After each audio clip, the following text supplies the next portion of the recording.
focus on neighborhoods. She recruited me out of the mayor's office in Miami, and I've been in education forever. High school principal, middle school principal. Edison principal, right? Edison High School. Yeah. I'm going to clap my hands. 5 years. Yeah, I've done a little homework. That's all right. Hopefully you found some Maybe you good can things. educate me today. Okay. I'm going to try. You seem to know everything we're talking about. Well, some things. Well, first of all, the big news, as you know, recently has been about the Pitbull contract. What's your take on the disclosure of the Pitbull contract? You know, I really don't want to really speak to the Pitbull issue, only because we work very, very closely with Visit Florida. They're able to leverage our dollars, and we have a small budget compared to many other destination marketing organizations, and they're able to leverage our dollars when we're marketing around the world. So what they do serves a very, very valuable purpose for the state of Florida. I know others would beg to differ with that. But when you talk about over 100 million visitors and the economic impact that has for our state, and the fact that 25% of all sales tax collected in the state of Florida is collected from tourists, that means you and I, your viewers, people who vote, don't have an income tax in Florida. And so I value incredibly what Visit Florida does and how it allows us to leverage the dollars that we have in marketing around the world, and in marketing in the UK, marketing in Canada, marketing in India or China, to bring those visitors to Florida and ultimately here to Hillsborough County and Tampa. Mm-hmm. The Speaker of the House was loud and clear in his message that every single dollar that Visit Florida spends, including the $1 million that it gave to Pitbull, should be open for public disclosure. Mm-hmm. Why should your agency be any different than that? It isn't. It really isn't. I know you and I have probably had a difference of opinion on that. That's fine. It isn't. In fact, every tourism development tax dollar that we receive, and we have the documents right here, and how they're spent, is disclosed to the county every quarter. In this report, over 3,000 line items that describe every expenditure, how it was expensed, and we have the backup documentation here to support that. We're not only audited by the clerk's office, we hire our own private auditing firm that comes in and audits us as well on an annual basis. And again, so we believe we're extremely transparent. In fact, we want to meet with the Speaker of the House because we have a lot of respect for him. I've followed his career and have a lot of respect for his opinion, and want to make sure he understands that we are extremely transparent, always have been. I mean, we're a 501c6 organization under contract to provide a service to Hillsborough County. We're not a county department, but we're incredibly transparent by providing the county to the penny how we spend the tourist development tax.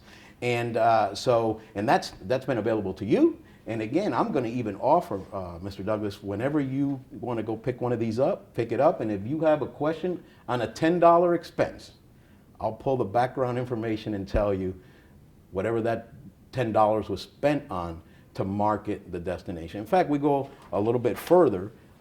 We raise private dollars because under our agreement with Hillsborough County, we're not allowed to spend any of the tourist development tax dollars on alcohol. And so we raise upwards of over $2 million to make sure that when it requires alcohol, and in some cases it does, if you're hosting a group of event planners or conventioneers and you want to try to sell your destination and there's a need to purchase alcohol, we make sure that those purchases come out of our private dollars. So we do have the tourist development tax, which you and I have also discussed, that it's an assessment on visitors to our hotels. It's passed on from our hotels to visitors to the destination, and we're allocated those dollars to provide a service. And so, I mean, it's all here. I mean, there's no hiding, there's no transparency, and we'll make sure that the representative is aware of that. You said there's no transparency, I think. There is transparency. Yes. Yeah. I'm sorry. Thank you for that. That's all right. I don't want to put words in your mouth. Yeah, but since you offered, I did look at some of those documents, and in one line item, somebody charged taxi fare on the way home from your annual Christmas party. How is that a tourism promotion expense? Well, again, without knowing you were going to ask that and without having that backup documentation, I believe what you're referencing is an employee of ours who is a sales manager in Washington, D.C., that was leaving a client event, holiday event, and going to another where he required the use of, I believe, Uber and whatever that charge was. And again, I don't have that in front of me. I have the full quarter, as I've shown you, but I don't have those expenses. And I could share those with you. And again, it was a satellite sales manager. We have a sales manager in Washington, D.C. that was leaving one event and go, if it's the one I'm thinking you're referencing, and again, I don't know, I've heard you mention it before, so I'm guessing, and left one client event, holiday event, to go to another. And we have lots of event planners and meeting planners and convention association offices in Washington, D.C. And again, we're responsible for bringing in conventions in large groups, unlike, maybe another destination marketing organization. And so, yeah, I believe that's what it was. Now, does it have to do with tourism? Yeah, he was at a client event, and he was leaving to go to another, and he used that form of transportation. I've seen other documentation, and this seems to be a bigger pattern, wherein your agency gives people gift cards that are calculated on $1 a night. If a meeting planner comes into town and they promise 1,000 nights, you send somebody to the store basically to pick up a couple gift cards that equal $1 a night for those. Why would you pay somebody a gift card personally for coming here to look at a meeting place? Again, Mr. Douglas, those are strategies to create business and to bring visitors to the destination. As you know, our allocation from the tourist development tax is around $12 million. That translates to a bed tax every year of close to $30 million and $600 million in revenues in hotels. So again, you've alluded to trade secrets. That's a strategy, that's a technique that's used by lots of destination marketing organizations to incentivize visitors and business. And you alluded to some in your report on Visit St. Pete Clearwater, where they give gift cards to folks checking into hotels. It's a widely used strategy. We're not the only ones to employ that strategy. And yes, and we do it to a smaller degree than maybe some others based on the budget that we have.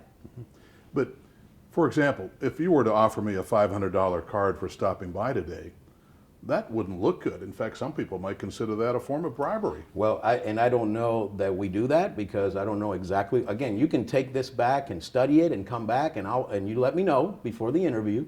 I'm going to ask you about this, and this, and we could sit down. I'll have the backup documentation and tell you, that gift card was for such and such amount. And maybe it produced a convention in town that brought 25,000 people to town and had an economic impact of several $1 billion. So again, those documents are public. What we spend on a quarterly basis is public information. And again, we're held to, you'd like to use the word accountability and transparency. Not only are we transparent and accountable to the county, but I have a private board of directors of 27 people that I report to on a monthly basis on our expenditures and how well the industry is doing due to some of our efforts. Mm-hmm. And again, going back to what you said earlier about every single penny, the last time we met, I asked you for a copy of your credit card statements. You flat out told me no, because that's a trade secret. Well, is it no longer a trade secret? There were lots. I know the magic of editing, and I know we had other conversations about the credit card statements. We've had months of credit card statement conversations. Well, we are a 501c6, and again, those credit cards are not county credit cards.